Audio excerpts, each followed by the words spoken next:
আসসালামু আলাইকুম নমস্কাৰ প্ৰিয় শিক্ষাৰ্থীসকল এইবাৰ যিসকল ছাত্ৰ ছাত্ৰীয়ে মেট্ৰিক আৰু হাই সেকেন্ডাৰী পৰীক্ষা দি আছে তেওঁলোকৰ উদ্দেশ্যে আজিৰ এই ভিডিঅটো আগবঢ়াইছোঁ বহুতে মোক প্ৰশ্ন কৰি আহিছে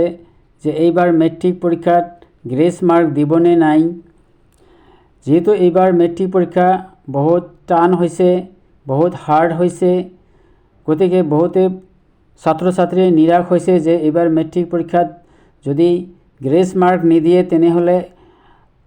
তেওঁলোকে পাছ কৰিব নোৱাৰিব মই কৈছোঁ তোমালোকৰ একো চিন্তা নাই তোমালোকে একো টেনচন কৰিব নালাগে কাৰণ মই কৈছোঁ মোৰ কথা নহয় আগৰ বছৰৰ পৰীক্ষাৰ ৰিজাল্ট মই চাইছোঁ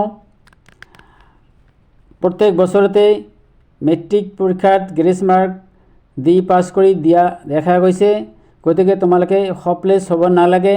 তোমালোকে যদি মেট্ৰিক পৰীক্ষাৰ ইংলিছ প্ৰশ্নকাকতখন অলপ বেয়া হৈছে তথাপিও তোমাৰ একো টেনচন কৰাৰ বিষয় নাই কাৰণ তোমালোকে বাকি পৰীক্ষাখিনি যদি ভাল হয় বাকি পৰীক্ষাখিনি যদি তোমালোকে ভালদৰে পৰীক্ষা দিয়ে তেনেহলে ইংৰাজীত যদি 4 5 6 মাৰ্ক শৰ্ট হয় তথাপিও তোমালোকে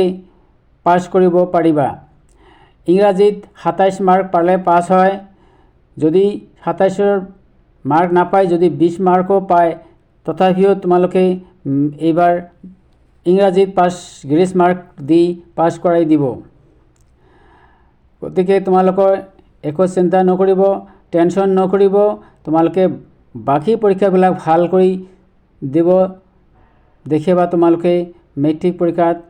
ৰিজাল্ট ভাল কৰিব পাৰিবা আজিলৈ ইমানেই এনে ধৰণৰ ইনফৰমেশনাল ভিডিঅ' পাবলৈ মোৰ এই চেনেলটো সাবস্ক্ৰাইব কৰিব